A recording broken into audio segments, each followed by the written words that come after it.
Kia ora tātou, ko James Renwick, tōku ingoa. Thank you, and thank you to the forum for the invitation to come and speak today. It's great to be here. And yes, I'll extend my birthday wishes to the forum. I think it's fantastic to see this grouping of people thriving and hopefully going forward into the future for many more birthdays and plenty of community action. So I'm here today. I also don't really know how I fit all that in. I'm not sure whether I actually work on all of it. There just aren't enough hours in the day. But I'm here today with my Climate Change Commission hat on, and my colleague Ben, who's just over there, just heading down. So he's one of the staff of the Commission. There's the chair of the Commission, Rod Carr, and 6 commissioners. And I guess you would say we're the public face of the Commission, but the people who actually do the good work are people such as Ben, who has done, well, all of the Commission staff have done amazing work on the analysis that's led to the draft advice. So I just wanted to acknowledge Ben and his efforts in preparing this PowerPoint. Strong. Okay, so I'll go fairly quickly through how the Commission works and an overview of the draft advice.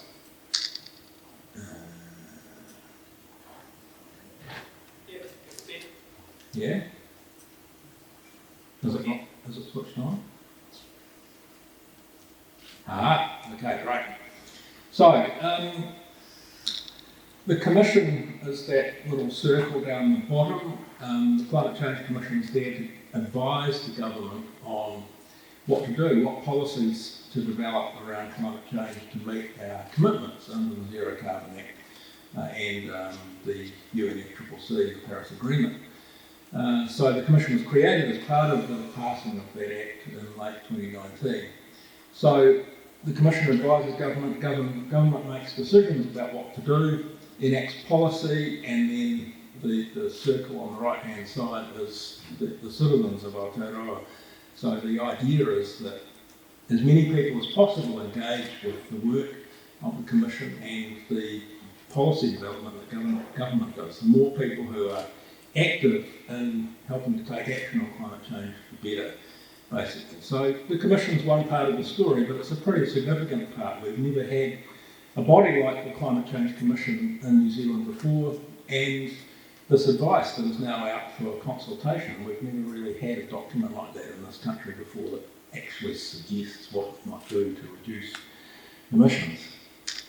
So the advice is divided into 4 pieces. The first 3 emissions budgets. So the way this works, it's very like the UK Climate Change Committee, which has been going for a number of years. We have 5-year budgets. Actually, the first one's a bit shorter because time's marching on. The first one goes to 2025, and then 25 to 30, 30 to 35, and there will be subsequent ones out to 2050. So we look at what can be done in 5-year chunks to reduce emissions of all greenhouse gases. So that's I guess one of the main parts of the advice.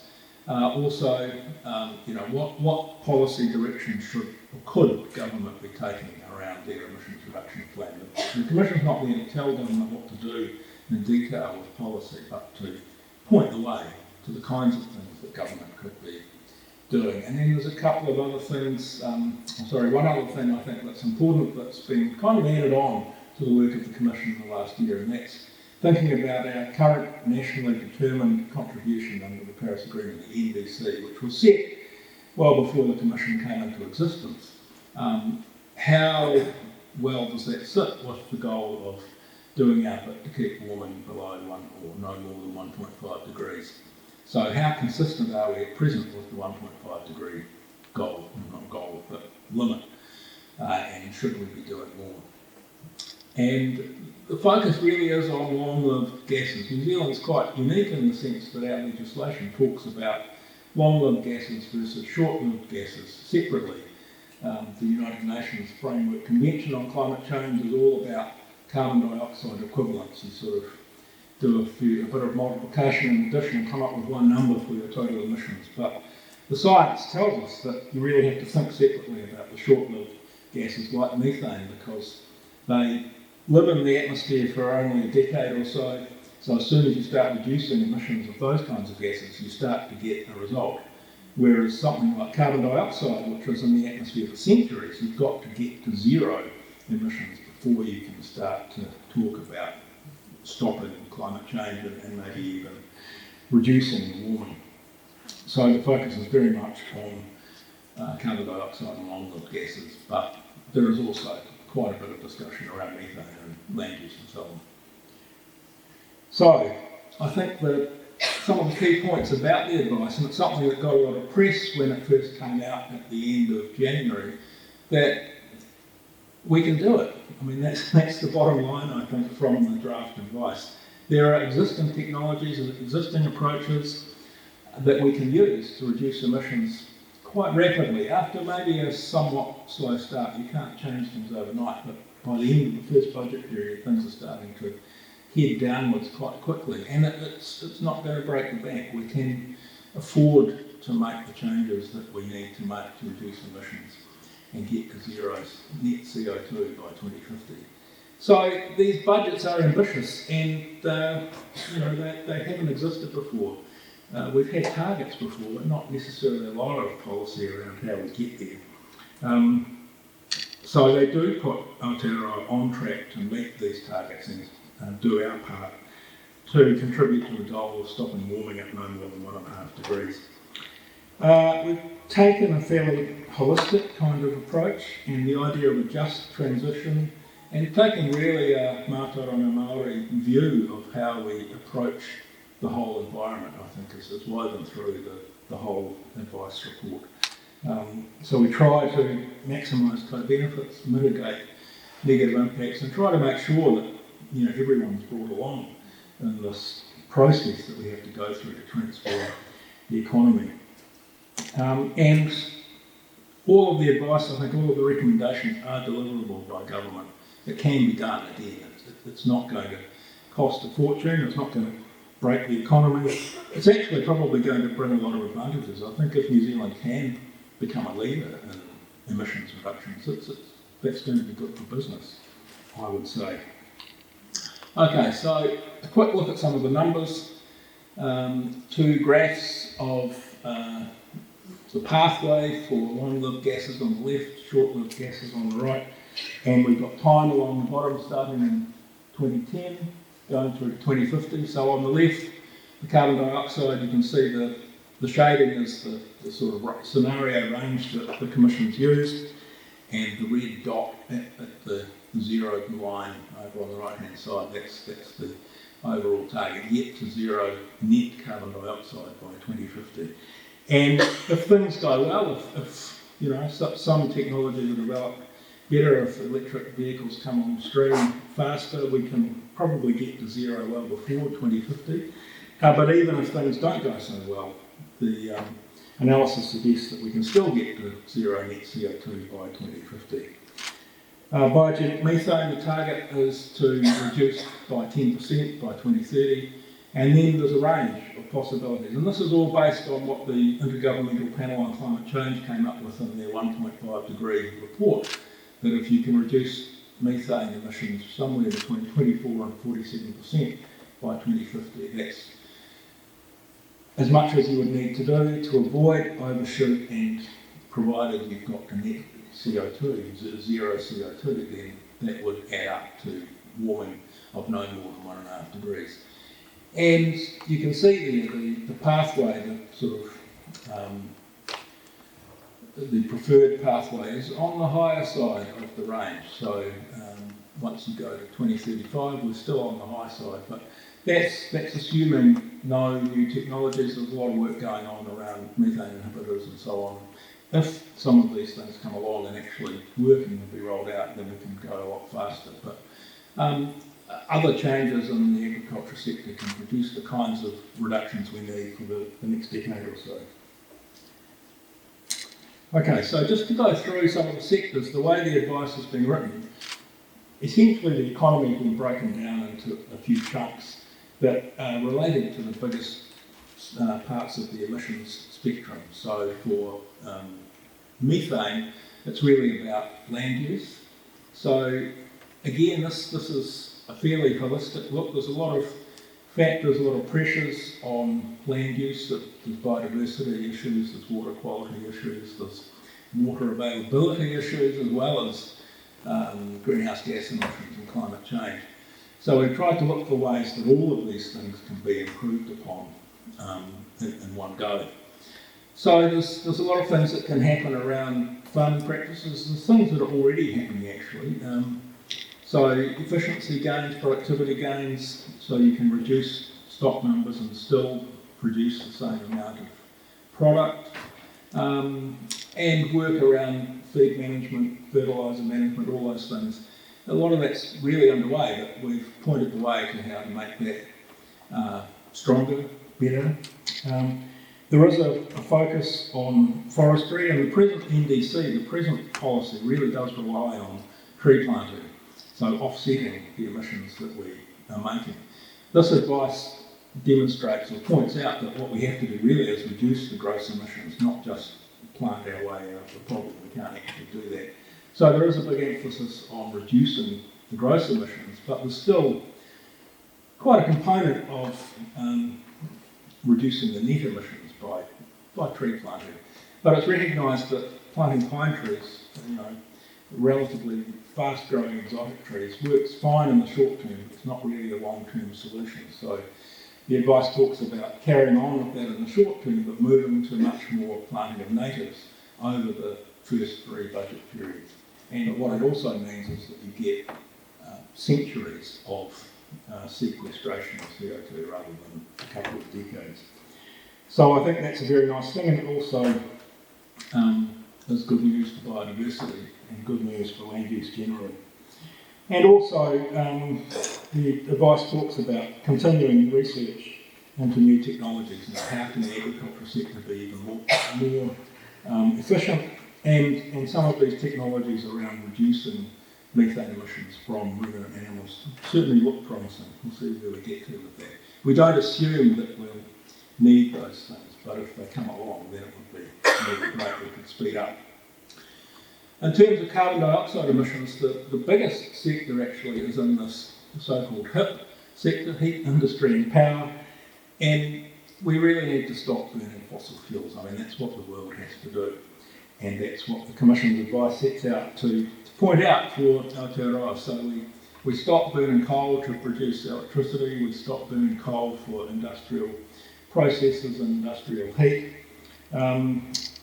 We need to become a lot more efficient in the way we use energy, so building more efficient housing, more well-insulated houses, and we think about urban form. I'd say this is one of the parts of the advice that's maybe not so well developed, but all of those things, how we build our towns and cities, what we build our dwellings out of, and how we move around, I suppose those are some of the main things for the way we live our lives. So, and yeah, the last point there about gas, we do need to reduce our gas emissions or gas use. Gas is a fossil fuel like the rest of them. It's perhaps not so urgent, so it's sort of put off a little bit, but reducing gas use for industry is certainly something we need to do in the relative short term. For domestic use, it's not so critical, and there's still a fraction of gas use even at the end of the 3rd budget period assumed for domestic use. So I don't think gas bottles for barbecues are going away anytime soon. Transport is the other main one for carbon dioxide emissions, and this is the area where emissions have grown most quickly in the last 30 years. And it's mostly from us, from individuals driving private vehicles. So there's a sort of, I'd say, 2-pronged approach here. One is a much better integrated transport system. So you could say getting people out of their cars, but reducing the number of kilometres driven per person in private vehicles is part of the story. And that's about better public transport systems, that's within cities and towns, but also intercity, rail, bus networks, electric, renewably powered transport both in rail and on road.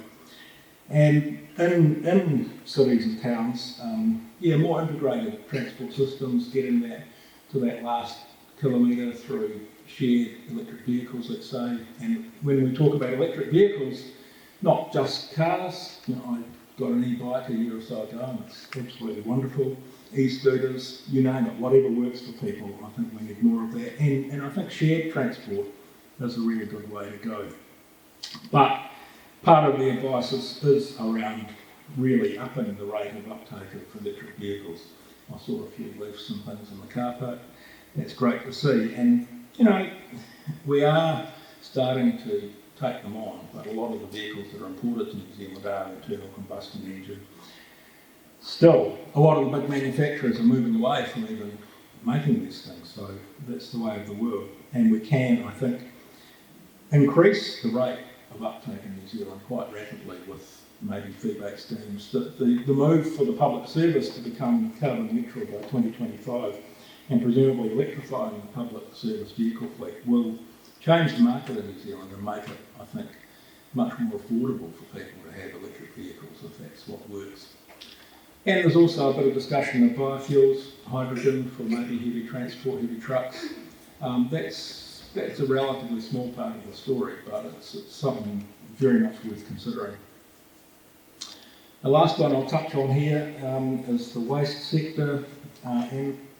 We're pretty wasteful people, it turns out. I didn't realise this until a few years ago, but the average New Zealander throws away about twice as much as the average citizen of the OECD. So we have a big opportunity to reduce that, I think. So really trying to move towards the circular economy and being much more sustainable, much better at recycling and reusing, and just avoiding that kind of throwaway culture that we seem to have got into.